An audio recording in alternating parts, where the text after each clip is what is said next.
Hi hello welcome to my channel కోకండాకలర్స్. Only 3 tablespoons oil use చేసి air ఫ్రైయర్లో chicken fry ఎలా చేయాలో చూసేద్దామండి. దీనికోసం నేను ఇక్కడ ఒక 1/2 kg బోన్లెస్ చికెన్ తీసుకున్నాను. దాన్ని ఇలాగ శుభ్రంగా కడిగి కుక్కర్లో వేసుకోవాలి. మనకి కావాలితే బోన్తో కూడా తీసుకోవచ్చు. దీంట్లో ఒక 1/2 టేబుల్ స్పూన్ వరకు సాల్ట్, ఒక 1/2 టేబుల్ స్పూన్ కారం వేసుకోవాలి. ఈ సాల్ట్ కారం కూడా కొద్దిగానే వేసుకోవాలండి, ఎందుకంటే మళ్ళీ మనము ఫ్రై చేసినప్పుడు వేసుకుంటాము. ఇది ముక్క చప్పదనం రాకుండా ఉండడానికి అని చెప్పేసి ఇలా కొద్దిగా వేసుకుని దీంట్లో కొద్దిగా వాటర్ యాడ్ చేసుకుని కుక్కర్ మూత పెట్టేసుకుని 1 or 2 విజిల్స్ వచ్చే వరకు బాయిల్ చేసుకోవాలి. చికెన్ని ఎక్కువగా బాయిల్ చేయకూడదండి, ఎందుకంటే ముక్క అనేది విడిపోతుంది. సో అందుకని చెప్పేసి మనకి 1 లేదా 2 విజిల్స్ అయితే సరిపోతుందండి. ఇలాగ బాయిల్ అయిపోయిన చికెన్ని ఆ వాటర్లోంచి తీసేసి ఒక బౌల్లోకి వేసేసుకోవాలి. ఎక్కడ వాటర్ అనేది లేకుండా పూర్తిగా స్ట్రెయిన్ చేసుకుని అప్పుడు దీంట్లో వేసుకోవాలండి. ఇలాగా మొత్తం బౌల్లో వేసేసుకున్న తర్వాత దీంట్లో ఒక 1/2 టేబుల్ స్పూన్ వరకు సాల్ట్ వేసుకోవాలి. ఇందాక మనం బాయిల్ చేసేటప్పుడు కూడా సాల్ట్ వేసుకున్నాం కదా, అందుకని చెప్పేసి దీంట్లో కొద్దిగా తక్కువగా వేసుకోవాలి. సాల్ట్ చూసుకుని వేసుకోవాలండి. తర్వాత ఒక 1/2 టేబుల్ స్పూన్ వరకు కారం వేసుకోవాలి. ఇది కూడా మనం తినే స్పైసీని బట్టి యాడ్ చేసుకోవాలి, ఎందుకంటే ముక్కకు కూడా కారం ఉంటుంది కదా. దీంట్లో చిటికెడు పసుపు, ఒక 1/2 టేబుల్ స్పూన్ ధనియాల పొడి, ఒక 1/2 టేబుల్ స్పూన్ జీరా పొడి, ఒక 1/2 టేబుల్ స్పూన్ కంటే తక్కువ గరం మసాలా పొడి, ఒక 1/2 టేబుల్ స్పూన్ అల్లం వెల్లుల్లి పేస్ట్ వేసుకోవాలి.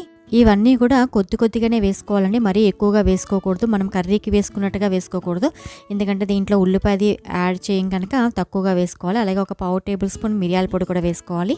1 టేబుల్ స్పూన్ నిమ్మరసం వేసుకోవాలి. అలాగే 2 టేబుల్ స్పూన్ల వరకు పెరుగు వేసుకోవాలి.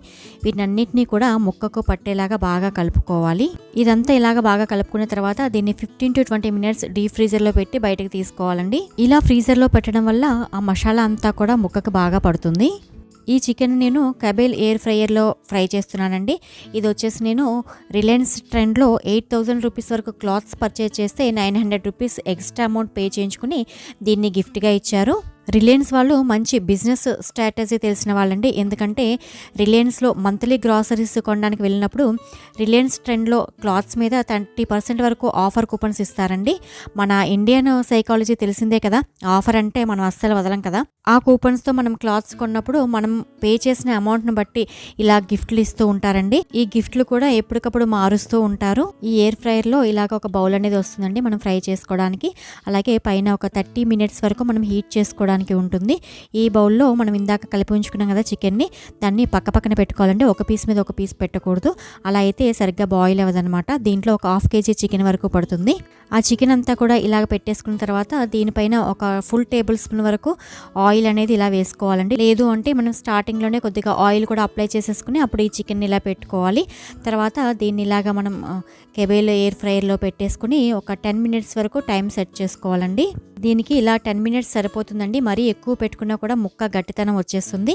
ఇలా 10 మినిట్స్ అయిపోగానే మనకి అక్కడ లైట్ అనేది ఆఫ్ అయిపోతుందండి. అప్పుడు ఇలా బయటికి తీసేసి ఆ పీసెస్ని అన్నిటినీ కూడా ఒకసారి టర్న్ చేసుకోవాలి. అప్పుడైతే 2 సైడ్స్ కూడా మనకి చక్కగా ఫ్రై అవుతుందనమాట. ఇలా మొత్తం టర్న్ చేసుకున్న తర్వాత మళ్ళీ ఇంకొక 10 మినిట్స్ దాన్ని సెట్ చేసుకుని పెట్టేసుకోవాలి. ఇప్పుడు చూడండి 2 సైడ్స్ కూడా మనకి కుక్ అయిపోయింది. ఇటువైపు కూడా 10 మినిట్స్ అయిపోగానే మనకి లైట్ అనేది ఆఫ్ అయిపోయింది. అప్పుడు ఇలా బయట తీసేసుకుని చాలామంది ఇలాగే తినేస్తారు. ఇలా తిన్నా పర్వాలేదు, లేదు అంటే స్టవ్ మీద ఒక ప్యాన్ పెట్టుకుని ఒక 2 టేబుల్ స్పూన్ వరకు ఆయిల్ వేసుకుని ఈ చికెన్ పీసెస్ అన్నిటిని కూడా దాంట్లో వేసుకుని లైట్గా ఫ్రై చేసుకోవాలి. లైట్గా అంటే మనం పీసెస్ వేసిన వెంటనే ఒక్కసారి ఇలా కలుపుకొని దీంట్లో ఒక 5-6 పచ్చిమిర్చిని పొడవుగా కట్ చేసుకుని వేసుకోవాలి. దాన్ని కూడా ఇలా ఒకసారి కలుపుకున్న వెంటనే కొద్దిగా జీడిపప్పు అలాగే కొద్దిగా కరివేపాకు కూడా వేసుకుని అవి లైట్గా ఫ్రై అయ్యే వరకు స్టవ్ని సిమ్లోనే పెట్టుకుని వేయించుకోవాలండి. మనకి జీడిపప్పు కరివేపాకు కూడా ఎంతసేపు అండి 2 మినిట్స్లో ఫ్రై అయిపోతుంది. ఇలా ఫ్రై అయిపోయిన తర్వాత స్టవ్ ఆఫ్ చేసేసుకుని దాన్ని సర్వింగ్ బౌల్లోకి తీసుకోవాలి. చాలా ఈజీగా చాలా తొందరగా అయిపోతుందండి, మనకి బయట కొన్న టేస్టే వస్తుంది.